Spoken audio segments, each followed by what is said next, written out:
Jai Hind, friends. I'm Major Gaurav Arya and you're watching the latest news of the day.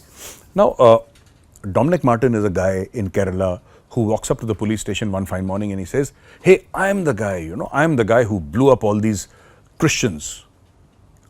And he says, I'm also a Christian, and he says, I'm also part of the Jehovah's Witnesses, and I blew them up because what they were talking was pure sedition and they were planning and plotting against the country, and so I blew them up. And everybody said, okay, case closed and he's the guy, and let's put him in jail, etc. No, I don't think it's that easy, because the NIA is investigating, the NSG, the National Security Guard, is investigating, and both these agencies will together come to the bottom of this matter. To me, this guy who walks up to the police station and says, I did it, I think he's the fall guy. Because it is not possible for one man. He created an IED. He created an improvised explosive device. For that, he needed explosives, he needed a cord, he needed detonators, he needed wires, right? And then there was a timer switch in it. He needed that. Now, these things are not available in a grocery store. So, first of all, where did he get it from? That is one thing. What kind of explosive did he use? Number two. Number three, I have never seen, and I have studied a lot of terror attacks, I have never ever seen one single terror attack in which people die, in this case 3, people die, and the guy responsible walks up and he says, okay, I did it, yeah. I did it.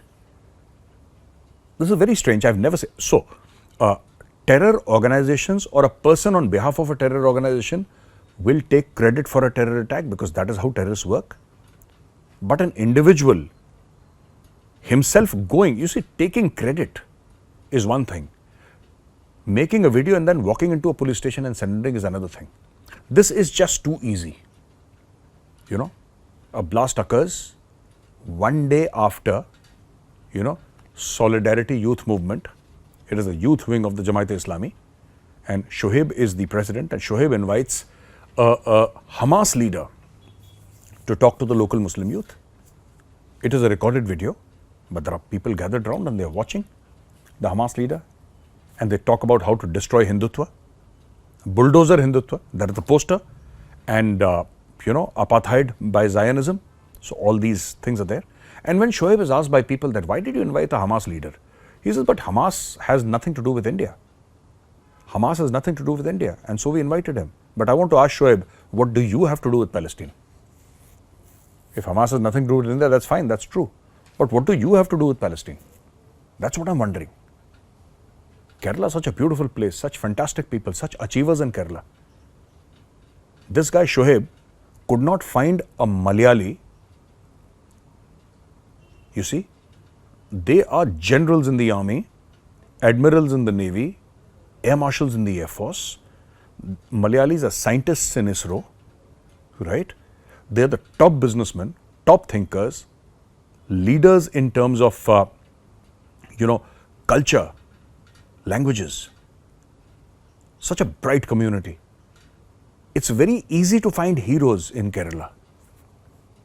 I know so many Keralite heroes whom I look upon and I look up to, and I say that, yeah, these guys, I wish I could walk in their footsteps. This guy could not find a hero in Kerala, so he imported a hero from Hamas. And he said, guys, this is a hero and look at him, he will speak. This is what the police need to investigate. Where did this guy Shoaib get the number of Hamas? Because somebody must have fixed it up. Somebody must have sent that thing to him on WhatsApp or email. How does he know members of the Hamas? What is his relationship with the Hamas?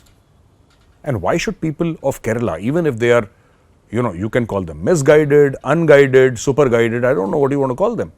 But what do they have to do at all with this Hamas issue? In Dagestan in Russia, Dagestan is a Muslim majority area in Russia. There was a rumor floating around that there was an aircraft full of Jews about to take off. A crowd of hundreds of people, perhaps 1,000, I'm not sure. But a crowd forcibly entered the airport, and after entering the airport, what they did was they started actively looking for Jews to kill. And throughout the airport, there was only one slogan, Allahu Akbar.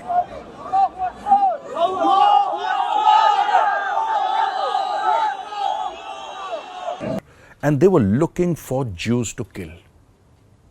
It turned out to be a false alarm. There were no Jews. There was no flight full of Jews taking off for Israel. But you see Erdogan. What is Erdogan trying to do? Then you see what's happening in Kerala. Then you see what's happening in Dagestan. And then you sense a pattern throughout. What is happening between Israel and Hamas is not isolated. I have studied this conflict in detail. I have studied it since the birth of modern Israel. Israel has existed for thousands of years, so I will not say birth of Israel, I'll say birth of modern Israel. I'm talking about 1947-48. I have studied it in great detail. Some of it I studied when I was in the army, because the 6-day war and Yom Kippur war were compulsory readings during our time, so we had to read it, so we read it. But I studied more of it when I came out of the army. And let me tell you, this entire thing, whether it's the Peel Commission report or whether it's the Oslo Accords or whether it's anything, I mean, I've read it all. And I realized that this entire conflict between Israel and Palestine has nothing to do with land. Land is just the screensaver. Land is just the screensaver. The truth is that the surrounding countries, surrounding Arab countries, all right, though technically speaking, Egypt is African, North African. It's not Arab, but well, politically it is. And all these other countries, they don't want the Jews to live. That is what is the meaning of from the river to the sea, Palestine will be free. River Jordan, the Mediterranean Sea, Palestine will be free. No Israel. This is the truth that I was trying to bring out to you. How can a person in Dagestan, in Russia, get so angry that a crowd collects and they say, come, we kill some Jews? How is it even possible? What triggers off such a crowd? What motivates a young man from Kerala to say that, hey, my hero is one of the guys who founded Hamas in Kerala? In Kerala, where there is no dearth of heroes in Kerala, he finds a hero in a Hamas terrorist. Think about it, ladies and gentlemen, and if you have any views, make sure that you write it down in the comments section. Like this video. I'll catch you again tomorrow. Till then, take care. Jai Hind.